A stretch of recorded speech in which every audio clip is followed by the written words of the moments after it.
back to News Geelong on this cold spring evening. Are you into history and genealogy?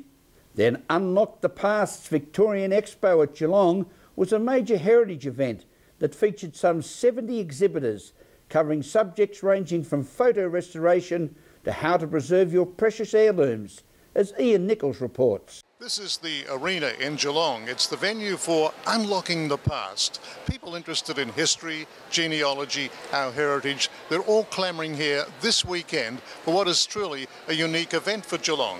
And we're speaking with the Chief Executive Officer of Unlock the Past, Alan Phillips. It opens up the interest in the genealogy, history, museums, libraries, archives, heritage fields generally. You tell me that you've staged this kind of event probably half a dozen times in the past. Yes, we did the first one in Adelaide last year and then in Sydney. We did 3 regional ones in Queensland, New South Wales and South Australia. This is kind of regional, but it's also picking up a strong Melbourne interest.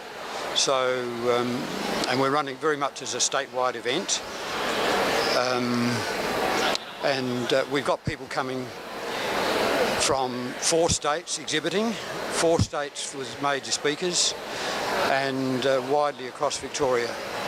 And it's a program that's sort of non-stop over the 2 days. If you look at the very comprehensive program, it's you've covered just about everything you possibly could. Well, I wouldn't say everything we possibly could, but we've covered a very wide range. We've got, as well as probably the largest exhibition of its kind ever held in Australia. We've also pulled together 2 streams of presentations, 25 speakers doing 36 presentations, and we packed as much as we can and much variety as we can into that program.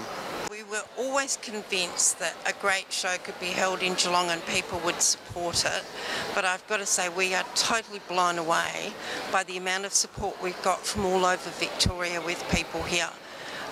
Yes, Unlock the Past, an interesting title, obviously attracting people who are interested in the history and genealogy and other associated subjects.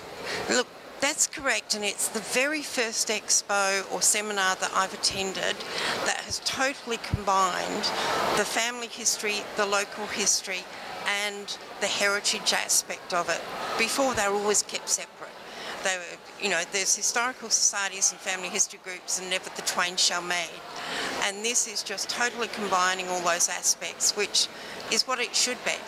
Unlocking the Past at the arena in Geelong. This is Ian Nichols for News Geelong. Thank you, Nico. You are certainly one precious heirloom we want to preserve. Do you enjoy a cleansing ale on the lawns, looking out past a winding Great Ocean Road to the rough waters of the East Coast?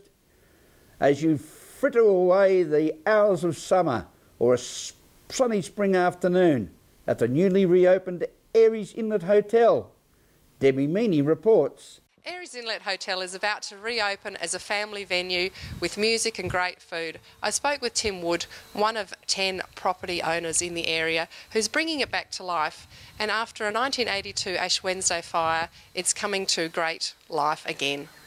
Tim, things aren't looking so hot at the moment. I believe the hotel had a rebuild in 1982 after the Ash Wednesday fires, but you're bringing it back to life again.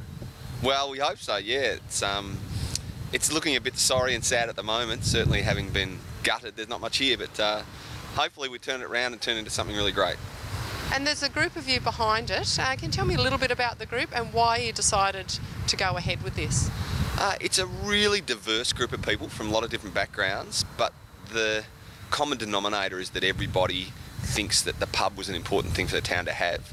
I guess just aided to socially, just for people to catch up in a gathering place, and B, even economically, you know, it's an important thing for a little town like this to have a pub.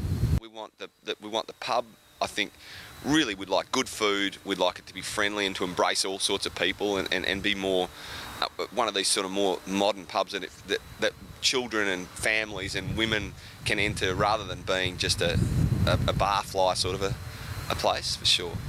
So what's your time frame here, Tim? It's not as long a time frame as I'd like. We're really, really hopeful that we can have something operating by this summer. Clearly that's it's a tight time frame, and that's maybe optimistic, but I think even if it's some sort of temporary form, I think it's important. At Aireys Inlet, this is Debbie Meaney for News Geelong. Thank you, Debbie. The comprehensive skills, knowledge and design capabilities to work in the fashion industry are an important part of the curriculum at the Gordon here in Geelong. Meryl Friend has more on the School of Fashion Parade. We're here at the Gordon for the runway of the vet students doing beauty and hairdressing and modelling, and also the hospitality students have put their hand up to have the hors d'oeuvres organised tonight as well. So this vet program is available at the Gordon, and you can find out more. Well, today showcases vet in school courses that we're doing at the Gordon. My course, I'm a teacher with Certificate 2 in modelling, and we're also showcasing hairdressing, beauty therapy, fashion. And we also actually have the help of hospitality and events management on board. They're not Certificate 2, they're a bit more advanced than that, but yeah, we're really appreciating their help today to put this fashion show together. And so there's a lot of different departments involved, which is great. So what is it about the vet course? Can you explain what it is for people who might be interested in enrolling? Well, vet in schools is offered to year 11 and 12 students. So it's only if you are in secondary school at the moment. Of course, at the Gordon we do offer other courses. These same courses are mainstream for the general public. But this is to help the youth of Australia have a taste test of an industry that they might like to get into and see if they really like it, see if they have that passion, and if they want to carry on in that industry and have that real passion for it, then they can further their studies with Certificate 3, Certificate 4 or Diploma or something like that. So yeah, it's a really good idea. It's just a little taste test. It's only one day a week that they come in with us. So yeah. Thank you, Meryl. This is News Geelong as we go to a break and return with sport and weather after this.